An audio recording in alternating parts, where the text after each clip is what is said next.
ડીસાથી mount Abu સમસ્ત માળી સમાજ પરમાર પરિવાર દ્વારા 11મી પેદલ યાત્રા સંઘનું આજે પ્રસ્થાન થયું। રાજસ્થાનના માઉન્ટ આબુ ખાતે બિરાજમાન અધર દેવી અર્બુદા માતાનું સ્થાન આવેલું છે, ત્યારે ત્યાં અલગ અલગ કુળના લોકોની કુળદેવી તરીકે બિરાજમાન અધર દેવી અર્બુદા માતાજીના આસ્થાનું કેન્દ્ર ગણાય છે। ત્યારે ત્યાં દૂર દૂરથી લોકો માતાજીના દર્શન માટે આવતા હોય છે। ત્યારે આજે ડીસાથી માઉન્ટ આબુ લગભગ 110 કિલોમીટર જેટલું અંતર થાય છે। આજે સમસ્ત માળી સમાજ પરમાર પરિવાર દ્વારા 11મી પેદલ યાત્રા સંઘનું આજે પ્રસ્થાન થયું હતું। આજે ભાદરવા સુદ બીજને સોમવાર તારીખ 25/8/2025 ને સવારે 9 કલાકે કૈલાસબેન રૂપાજી ગિરધાજી પરમાર પરિવાર શ્યામ બંગલોજ ભાગ 2 ગંજ માર્કેટની સામે ડીસાથી સંઘનું પ્રસ્થાન કરવામાં આવ્યું હતું। સૌપ્રથમ માતાજીની આરતી કરી સમસ્ત માળી સમાજ પરમાર પરિવાર દ્વારા સંઘનું પ્રસ્થાન કરવામાં આવ્યું, જેમાં હજારોની સંખ્યામાં માળી સમાજનો પરિવાર આ સંઘમાં જોડાયો હતો। ડીસાથી ફાર્મર કોલ્ડ સ્ટોરેજ સુધી લાઈવ શોભાયાત્રા કાઢવામાં આવી, જેમાં કલાકાર પ્રકાશ બારોટ અને હેતલ બારોટે હે ગોગા સાઉન્ડના સથવારે સમસ્ત માળી સમાજ પરમાર પરિવારના લોકો આ સંઘમાં જોડાયા અને નાચ ગાન સાથે ઝૂમી ઉઠ્યા હતા। સમસ્ત માળી સમાજ પરમાર પરિવારના પ્રમુખ શ્રી ઉપપ્રમુખ તથા તમામ કમિટી મેમ્બર અને તમામ સભ્યો અને પરમાર પરિવારના સાથ અને સહકારથી આજે ડીસાથી માઉન્ટ આબુ 11મી પેદલ યાત્રા સંઘને આજે પ્રસ્થાન કરાયું હતું। સમસ્ત માળી સમાજ પરમાર પરિવારે ફાર્મર કોલ્ડ સ્ટોરેજથી પહોંચી માતાજીની આરતી કરવામાં આવી। ત્યારબાદ 5000 વધુ માળી સમાજ પરમાર પરિવારે માતાજીનો ભોજન પ્રસાદ લઈ ધન્યતા અનુભવી હતી, જેમાં ઉપસ્થિત ડીસાના સેવાભાવી અને ભામાસા પીએન માલી સહિત તમામ માળી સમાજના આગેવાનો તથા તમામ કમિટી મેમ્બરો અને સભ્યો તેમજ હજારોની સંખ્યામાં પરમાર પરિવાર માળી સમાજના લોકો માતાજીના સંઘમાં જોડાયા હતા। આ પદયાત્રા સંઘમાં અંદાજે 600 યાત્રિકો માઉન્ટ આબુ પગપાળા યાત્રા સંઘમાં જોડાશે। તારીખ 28/8/2025ના સાંજે માઉન્ટ આબુ રાજપૂત ધર્મશાળા ખાતે પેદલ યાત્રા પહોંચી રાત્રે ભવ્ય નામચીન કલાકારો સાથે ભજન સત્સંગનો કાર્યક્રમ યોજાશે।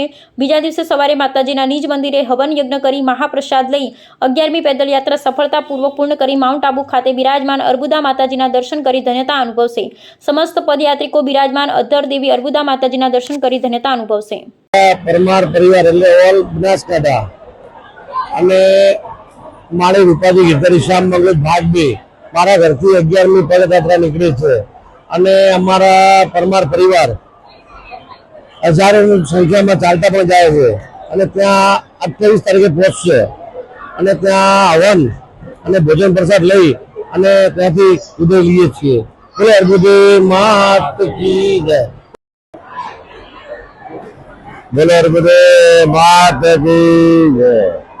આજે 25/8/2025 ના રોજ અમારી પરમાર પરિવાર બનાસકાંઠા પરમાર પરિવાર ને પેદલ સંઘ યાત્રા 11મી વખતે અમે જયારે સંઘ નીકળે ત્યારે આજે સવારે ભાઈ રૂપાજી ગિરધાજી ને ત્યાંથી સંઘ નીકળે છે અને અહીંયા ફાર્મર હોસ્ટેલ ઉપર રોકાણ થયું છે બપોરનો અને અહીંયા મહાપ્રસાદ છે।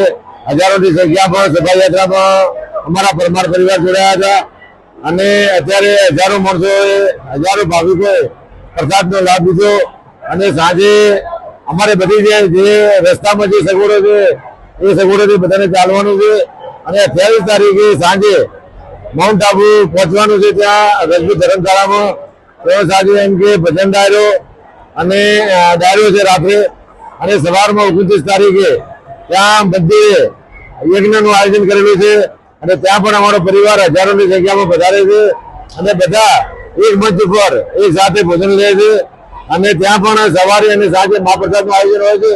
રસ્તામાં ચાલતા ચા પાણી નાસ્તો રહેવાની અને બધી સગવડો અમે આયોજન કરીએ છીએ અને હજારોની સંખ્યામાં ચાલે છે અને અમારા 11મો સંઘ છે આ માતાજીના ચરણોમાં 28 તારીખે પહોંચશે અને સુખ સંબંધી બધા માતાજી બધાને સારું કરે એવું છે। અમારા પરમાર પરિવારની આ રૂપાબીને ઘરથી 11મી પગ યાત્રા નીકળી છે એ 28 તારીખે સાંજે ત્યાં પહોંચશે અને 29 તારીખે હવન છે। અમારો આખા બનાસકાંઠા જિલ્લામાંથી માળી સમાજ અથવા પરમાર પરિવાર આખું સાથે જોડાઈને હજારોની સંખ્યામાં લોકો ત્યાં જઈ અને માતાજીના દર્શન કરી અને 29 તારીખે હવન પ્રસાદ લઈને પછી બધા છૂટા પડશે। જય અર્બુદા માત।